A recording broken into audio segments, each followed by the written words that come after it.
I was washing a mug when she spoke the words that cracked our marriage open. The faucet ran, warm water rushing over my hands, and she stood behind me like a shadow trying to decide if it should stay or slip away. "I need to find myself," she said. I turned slowly, the mug still dripping. "You're right here." She shook her head. Her expression was not cold, just distant, as if she had already stepped into a different life. "No, I'm not. Not anymore." I searched her face, looking for anger or regret that would tell me this was temporary. Instead, I saw relief. That was the worst part. Relief. She picked up her small suitcase that had been waiting by the door. She had packed before she'd even told me. "How long?" I asked. "I don't know." Her voice cracked just enough to make me doubt my senses. Maybe she did love me. Maybe she was scared. Maybe this was just a rough patch. He kissed my cheek. It felt like a goodbye more than a promise to return. The door closed behind her, and the silence that followed was the loudest sound I'd ever heard. For the first few days, I clung to hope like a stubborn child. I left her side of the bed untouched. I kept her favorite mug on the counter. I checked my phone constantly, expecting a message saying she missed me. But instead she posted pictures. Her smiling on a beach. Her holding coffee in a cafe I had once begged her to try with me. Her with new friends who laughed with her in ways I hadn't seen in years. No pictures of me. Not a mention. It was like I never existed. I wanted to be supportive. I told myself she needed space, that she was hurting too. But each photo chipped away at whatever trust one had left. One night, after staring at another post where a man stood too close behind her, I whispered to the empty room, "She's not coming back." The truth tasted bitter. I still went to work, listened to coworkers complain about weekend chores, smiled when expected.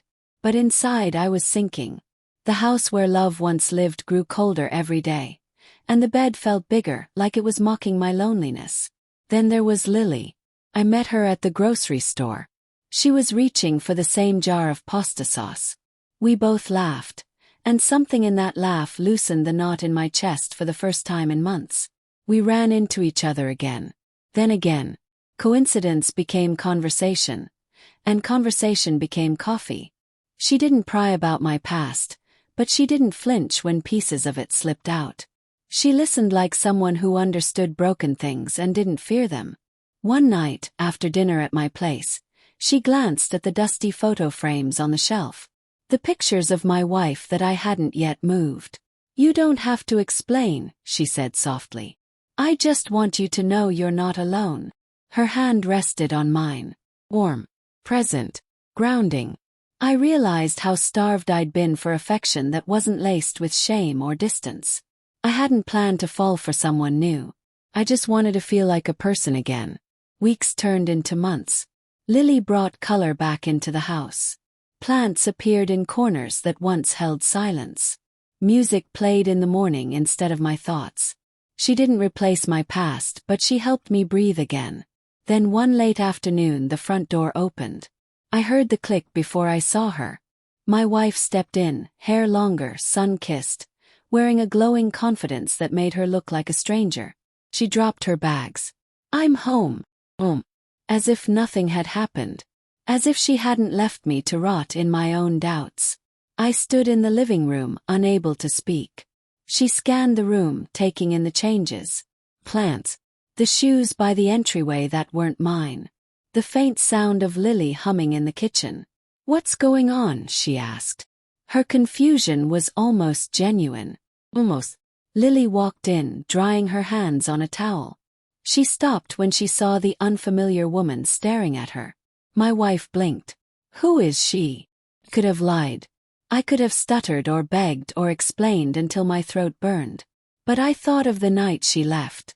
The relief in her eyes. The life she built without me. So I answered the simplest truth.